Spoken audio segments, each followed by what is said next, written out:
Halo, assalamualaikum warahmatullahi wabarakatuh.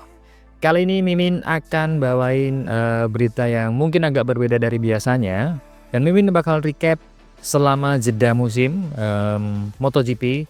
Kira-kira apa saja sih yang sudah terjadi? Spoiler dulu, diantaranya ada 3 pabrikan yang sudah mencoba mesin barunya, mesin versi 850 cc. Terus juga ada beberapa tim satelit yang kemungkinan akan berpindah tim, tidak pada tim induknya yang sekarang, dan juga ada beberapa pembalap yang pastinya menjadi incaran potensial di 2027. Dan satu pertanyaan yang paling mengusik di pikiran Mimin, yaitu kenapa Yamaha tetap berada di konsesi D sedangkan Honda bisa di konsesi C? Apakah itu karena memang ya sudah loyo aja, sudah tidak punya daya lagi, atau Yamaha sedang berstrategi agar tetap mendapatkan porsinya dalam pengujian yang ekstra karena dia lagi ngembangin mesin V4? Stay tune, kita bahas.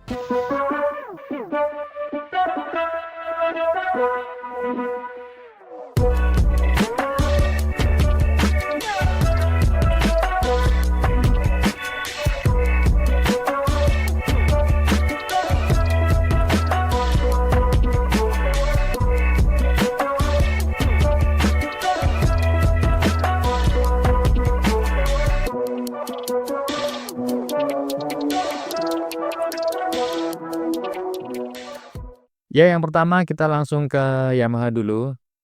Sebuah kejadian yang unik di mana akhirnya Honda bisa naik konsesi berkat setengah musim ke belakang konsistensi dengan pengembangannya, termasuk jasanya ya Luca Marini yang bisa membawa banyak hasil baik di akhir-akhir. Kemudian ditambah dengan Joan Mir dengan kejutannya yang bisa podium, akhirnya Honda naik ke posisi C dalam konsesinya, yang dalam satu sisi Honda berarti berhasil dalam memanfaatkan konsesinya dan berhasil dalam semua rekrutannya, semua movementnya untuk proyeknya kembali ke jalur kemenangan. Tapi di satu sisi Honda kehilangan keistimewaan untuk tetap bisa lebih maksimal lagi memanfaatkan dari konsesi itu, atau mungkin sedikit berkurang porsinya untuk bisa lebih maksimal mengejar tim-tim yang sekarang lagi dominan banget, Ducati, Aprilia, dan kemudian disusul oleh KTM, Honda nomor 4 dan Yamaha nomor 5. Tapi yang bikin penasaran bukan Hondanya, tapi lebih ke Yamahanya. Kenapa Yamaha tetap berada di kondisi D?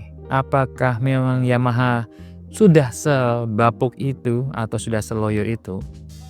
Atau ini memang strategi Yamaha agar dia tetap mendapatkan konsesi? Ya, triki-triki yang digunakan agar bisa maksimal dengan kekuatan penuh melakukan risetnya, melakukan pengembangannya, melakukan upgrade-nya di tahun 2026. Pol-polan habis-habisan untuk menyambut regulasi baru 850 cc di 2027. Karena semua pabrikan sekarang punya 2 jalur pengembangan, satu 1000 cc dan satu 850 cc.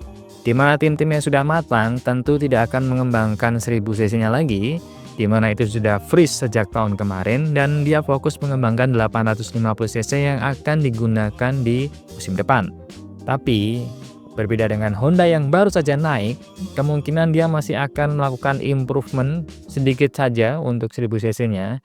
Kemudian pastinya dia akan lebih fokus ke 850 cc yang dimana itu menjadi mesin baru untuk tahun depan. Tapi Yamaha dengan konsesi yang tidak berubah, padahal di tahun sebelumnya nih, kalau kita bisa lihat, Yamaha itu bahkan lebih baik dari Honda. Kita sering melihat bagaimana komentar para fans menyebut bahwa Honda sudah tidak ada harapan lagi. Sejak ditinggal Marc Marquez, Honda sangat terpuruk, dan ini adalah kesalahan dari Pol Espargaro lah waktu itu mengembangkan Marc Marquez, Joan Mir lah, Awi Topik lah, sebagai seorang yang paling sering disasar ketika Honda sedang terpuruk. Tapi akhirnya Honda mampu membuktikan bahwa Honda bahkan lebih baik dari rekan senegaranya yaitu Yamaha. Yang jadi pertanyaan tetap, kenapa Yamaha tidak bisa bangkit? Apakah Yamaha sengaja tidak memaksimalkan potensinya? Satu hal yang menjadi catatan waktu itu ketika Yamaha sedang dia fokus mengembangkan V4 di tengah musim, Fabio Quartararo pernah ngomong kalau dia sangat tidak suka dengan cara Yamaha melakukan pengembangan karena hanya fokus pada V4 dan meninggalkan inline 4 untuk sisi pengembangannya. Yang dalam artian sejak setengah musim kemarin, Yamaha sudah tidak melakukan improvement besar untuk inline 4-nya. Tidak memaksimalkan inline 4-nya, yang berarti ini akan berefek pada hasil tentunya. Pada hasil balapan, kualifikasi, dan sebagainya, tentu Quartararo akan kesulitan karena dia menggunakan paket yang sama dan mengharapkan keajaiban atau perubahan di hasil balapannya. Tentu itu kan sulit dan mungkin bahkan tidak bisa. Dengan melihat Honda yang terus bertumbuh dan Yamaha yang tidak mengupgrade apapun, tentu sudah bisa diprediksi bahwa Yamaha akan turun. Tapi kenapa Yamaha memilih itu? Ataukah mungkin mereka kekurangan tenaga atau kekurangan insinyur atau kekurangan dana untuk mengembangkan? Atau memang ini strategi agar ketika dia tidak mengembangkan inline 4, maka dengan hasil yang mungkin akan stagnan atau bahkan menurun jika yang lain menanjak, itu akan membuatnya bisa leluasa mengembangkan V4-nya di tahun 2026, di mana sekaligus dia bisa mengembangkan sejalan dengan V4 yang 850 cc. Tentu dengan V4 yang masih mentah di awal musim ini, tentu Yamaha masih sangat membutuhkan banyak upgrade untuk sasis, untuk karakter swing armnya, dan juga yang paling penting adalah di bagian aerodinamiknya. Karena seperti kita ketahui, aerodinamik ini sangat berpengaruh sekali terhadap performa di MotoGP yang versi modern ini. Dan walaupun di 850 cc akan berkurang, tentu tetap akan dimaksimalkan sebagaimana mungkin. Seperti yang kita tahu ketika Ducati memiliki ide-ide brilian dengan menggunakan aerodinamikanya, dilarang ini dia menciptakan yang itu, dilarang itu dia menciptakan hal yang lain lagi demi mendapatkan porsi yang bisa memaksimalkan motornya dengan kejeniusan yang Zidalikna untuk ya sedikit mengakali namun masih dalam koridor regulasi untuk memaksimalkan sebagaimana batas dari regulasi tersebut. Hal ini mungkin ingin dimanfaatkan Yamaha agar dia bisa tetap mendapatkan manfaat itu, agar tetap bisa memaksimalkannya, karena di dalam Yamaha sekarang ada insinyur yang dulu sudah lama banget bekerja di Ducati. Apakah Max Bartolini, jebolan dari Ducati itu, ingin mengadopsi cara yang sama dengan Ducati, dengan memaksimalkan potensi hingga di limit batas regulasi? Selama dia tidak melanggar atau selama belum diprotes, maka itu adalah sah. Itu adalah hal yang dulu sering kita jumpai di Ducati, di mana dia menggunakan sayap yang besar, kemudian keluarkan regulasi, dia mengubah sayapnya, menghilangkan sayapnya, kemudian diintegrasikan ke fairing dan sebagainya, dan sampai sekarang akhirnya aerodinamika dianggap sah. Dan mungkin apakah itu yang akan dilakukan juga oleh Yamaha, di mana Yamaha bisa memaksimalkan semuanya dengan konsesinya tentunya, mengadopsi cara itu yang diwakili oleh Max Bartolini, tentu dengan segala pengetahuannya, segala pengalamannya, dan segala historinya di Ducati. Max Bartolini tentu tahu bagaimana cara Ducati memanfaatkan itu semua. Karena jika iya, mungkin Yamaha adalah pabrikan yang paling banyak bereksperimen di tahun depan, maupun di tahun 2027. Karena di 2027 tentu semua pabrikan akan bereksperimen, tapi di tahun depan ketika semua freeze, maka Yamaha punya jendela yang besar untuk bisa bereksperimen penuh dengan V4 yang 1000 cc-nya. Menurut teman-teman nih, Yamaha memang sudah loyo aja, atau dia sengaja memanfaatkan kondisi itu untuk bisa lebih maksimal dalam memaksimalkan potensi motornya atau upgrade tentang part-partnya? Coba komen. Nah, sekarang setelah Yamaha, kita move ke tim satelit yang kini mungkin menjadi isu ini. Karena bahkan dari kepala pabrikannya itu mengisyaratkan bahwa kemungkinan dia akan kehilangan tim satelitnya. Itu siapa? Yaitu adalah Tech3. Tech3, sebagaimana yang sudah kita tahu, Hervé von Harel telah menjual asetnya ini ke konsorsium yang dipimpin oleh Gunther Steiner ini. Kemungkinan arah strateginya akan berbeda. Hal ini malah diungkapkan oleh Pete Bearer sendiri. Pete Bearer mengatakan kalau Tech3 dengan kepemilikan baru ini kemungkinan dia akan menggunakan strategi yang berbeda atau yang jauh berbeda dari yang digunakan oleh Hervé von Harel. Di mana Hervé von Harel lebih memilih setia pada KTM dengan segala dinamikanya, namun di bawah Gunther Steiner kemungkinan karena dia adalah konsorsium, tentu memiliki pengalaman finansial yang lebih kuat. Kemungkinan strategi bisnisnya akan berubah dari yang mungkin 80% atau 70% sport dan 30% komersial akan dibalik menjadi 70% komersial dan 30% sport atau mungkin 50-50. Dimana jika keduanya seimbang, maka keuangan akan seimbang. Jika keuangan seimbang, mungkin keuntungan bisa diraih dari mengakuisisi dari tim Tech3 ini. Tentu, tujuan dari seorang memiliki tim balap adalah selain untuk sport, pasti juga setidaknya secara dana dia sehat atau menguntungkan. Kalau dilihat dari segi bisnis, tentu yang dikejar adalah keuntungan. Seperti yang kita lihat di pergerakan akhir-akhir ini bahwa Ducati kehilangan tim satelit utamanya, Pramac, dan berpindah ke Yamaha. Dan selain dari segi sport juga terlihat ini adalah strategi bisnis yang lebih jauh ke depan, di mana Pramac memiliki dua tim, yaitu tim MotoGP di kelas utama dan juga tim Moto2. Tentu secara bisnis adalah ekskalasi, dua tim, dua sponsor dan sebagainya akan sangat menguntungkan bagi tim Pramac. Dan juga jika kita melihat dari Tech3 akan sangat dimungkinkan jika Tech3 mengambil pendekatan yang kurang lebih serupa. Dia bisa saja mengambil slot Ducati yang ditinggalkan oleh Pramac, besar mungkin bisa dimanfaatkan oleh Tech3. Dimana dengan tim yang lebih matang secara pengembangan, mereka hanya perlu fokus untuk mencari sponsor di sisi bisnisnya, sedangkan dia tidak perlu investasi besar untuk bagaimana memaksimalkan kendaraannya. Nah, yang unik nih, jika Tech3 berpindah ke Ducati, tentu dengan style mereka, dengan cara mereka, jika tetap mempertahankan Bastian ini, maka Bastian ini akan kembali ke Ducati di mana dia sangat familiar dengan karakter motor itu. Dan Vinales, di mana dia sudah dari Suzuki, Yamaha, Aprilia yang bisa menang ketiganya dan masih PR di KTM. Jika Vinales tetap di bawah, akan ada hal yang menarik nih. Vinales jika bisa menang di KTM tahun ini dan tahun depan bisa menang di Ducati, dia akan menjadi satu-satunya pembalap yang memiliki rekor bisa menang di 5 pabrikan berbeda atau di semua pabrikan yang saat ini ada di MotoGP. Itu adalah rekor yang mungkin akan sangat sulit dipatahkan oleh siapapun. Nah, dengan itu, tentu itu akan menjadi nilai tambah bagi Tech3, baik dari segi sponsor maupun dari segi komersial, bahwa Tech3 memiliki pembalap yang punya talenta yang luar biasa di diri Enea Bastian ini dan punya pembalap dengan rekor yang luar biasa di Vinales. Tentu secara bisnis ini akan sangat menarik. Tentu, dan juga dengan pindahnya ke Ducati, mungkin secara rumpun dia adalah Ducati memiliki tim dengan support pabrikan yang baik, di mana Ducati bisa mensupport tim-tim satelitnya seperti sekarang VR46 dan juga Gresini dengan masing-masing satu mesin pabrikan. Meskipun di KTM keempat-empatnya pabrikan, namun Ducati dengan supportnya itu mungkin bisa dibilang harganya tak semahal milik KTM.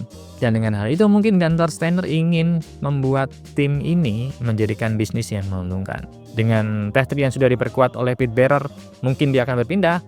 Ada satu hal lagi yang unik, di mana tim VR46 diisukan dia akan pindah ke Aprilia setelah merasa dianaktirikan oleh Ducati karena Ducati lebih memilih Gresini. Meskipun statusnya VR46 adalah tim utama, Ducati lebih dekat ke tim Gresini karena mungkin dibantu oleh di Gresini ada adik dari Marc Marquez dan di tim utama ada Marc Marquez. Setelah tidak langsung kekeluargaan ini membuat Ducati lebih dekat, dan juga tentu karena performa dari Alex Marquez memang sangat fantastis ya di tahun kemarin. mereka sering podium bersama 1-2 dan bahkan hingga akhir balapan, hingga akhir musim tetap 1-2. Mungkin seringnya berpesta bersama selain karena keluarga, akhirnya dua tim ini sering mengadakan pesta bersama kemenangan. Sedangkan tim Valentino Rossi hanya sendiri, meskipun dia posisinya adalah tim satelit utama, ini membuat mungkin Rossi agak cemburu ya, dan dengan ketidakpuasan itu tercetuslah kemarin gagasan bahwa Rossi menjajaki atau bahkan sekarang sudah ada pembicaraan dengan Aprilia. Nah, kalau Rossi dengan Aprilia, tentu akan menjadi sangat Italia sekali. Ada Marco Bezzecchi di sana. Kemudian jika isu-isu liar seperti Pecco tak betah di Ducati dan sebagainya itu terwujud, Pecco bisa ikutin Rossi atau Rossi membuat pembalap lain. Dan seperti kita tahu bahwa Massimo Rivola itu dengan Aprilia itu sangat Italia sekali. Dan mungkin Rossi akan cocok di situ karena di mana Rossi memang ingin mengembangkan talenta-talenta dari Italia. Sedangkan Ducati itu universal. Dari manapun negaranya, asal membawa tim ini menang maka ya sudahlah. Meski sempat mendapatkan penolakan seperti di Italia kemarin ketika Marc Marquez menang, ya ada siulan-siulan yang mungkin akhirnya membuat Davide Tardosi marah, dan Rossi sepertinya juga tidak suka dengan kemenangan Marc Marquez karena secara profesional maka sekarang gelarnya udah sama dan bisa dilampaui. Dan secara personal itu adalah ada kaitannya dengan masa lalu. Dan mungkin ini yang membuat Rossi secara pemilik ya, karena dia owner, merasa mungkin perlu atau dimungkinkan dia bisa pindah ke pabrikan lain. Jadi kita tunggu untuk tahun 2027 akan terjadi kejutan seperti apa. Jika memang Tech3 pindah dari KTM dan Rossi pindah, maka ini akan sangat seru sekali. Dan transfer di akhir 2026 ini akan sangat hektik.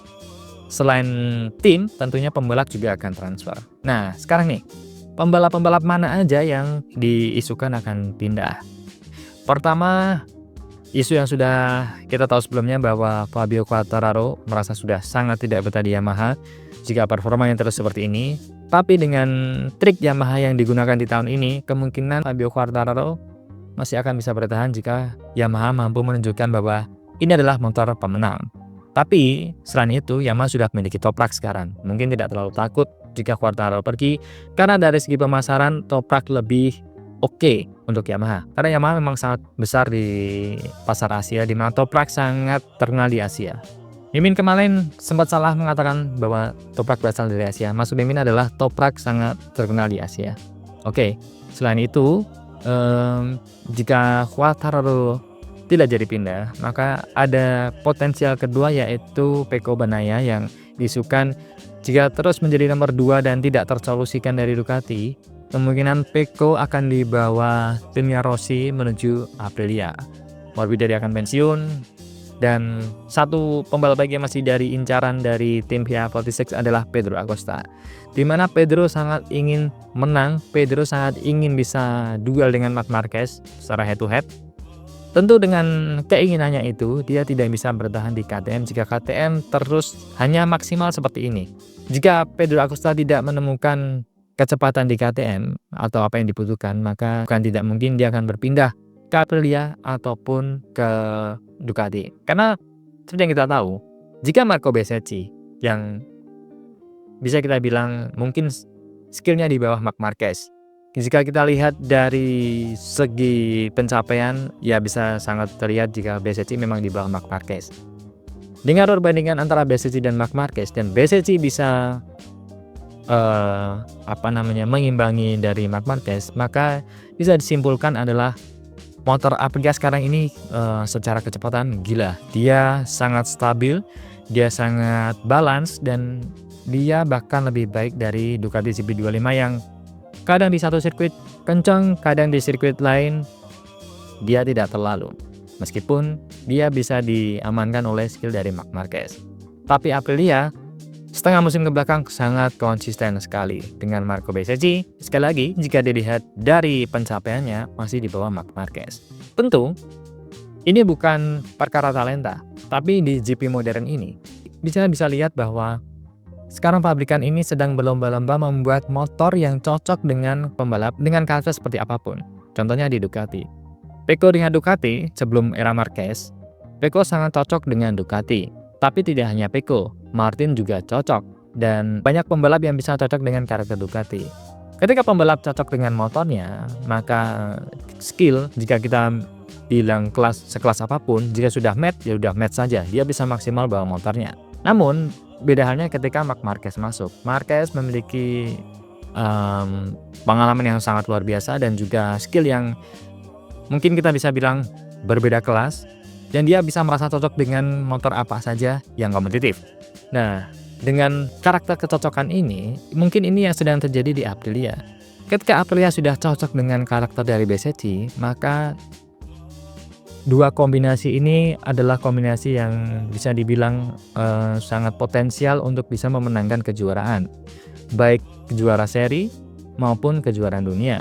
Karena jika dilihat dari pertarungan-pertarungan yang terjadi sama Marc Marquez, hanya sedikit perbedaan. Marc Marquez lebih pintar memanage dan memaksimalkan motornya. Jadi dia bisa membawa motornya sehemat mungkin menggunakan ban untuk dia bisa lepas atau menyerang di akhir. Sedangkan Besetti dengan motornya yang sekarang, dia tampak pol-polan banget strateginya untuk bisa sejauh mungkin dari Marc Marquez agar tidak bisa dikejar nantinya. Meskipun di akhir-akhir balapan seringnya Marc Marquez masih bisa mengejar. Jika Besetti bisa menemukan formula atau motornya bisa disempurnakan lagi untuk menghemat ban dan menyerang di akhir, kemungkinan duel-duel mereka akan lebih seru di kedepannya. Sampai-sampai nih, Besetti dikatakan the next Rossi karena karakternya. Dia yang lucu di luar lintasan dan menghibur di dalam lintasan. Nah, menurut teman-teman nih, dengan recap yang ada di jeda musim ini, belum semuanya ya, prediksikan mana yang mungkin benar-benar terjadi. Pertama, apakah Yamaha benar-benar memanfaatkan atau mengakali situasi? Kedua, apakah mungkin Tech3 bergabung dengan Ducati? Dan ketiga, apakah dimungkinkan bahwa tim Rossi akan berpindah ke Aprilia? Dan yang keempat, apakah Acosta akan ke tim Rossi dan juga Pecco menyusul ke tim Rossi? Untuk teman-teman gimana? Masih ada isu lain seperti comebacknya Honda dengan Marc Marquez, kita bahas di video berikutnya. Terima kasih sudah nonton sampai akhir. See you in the next video dan I'll be back.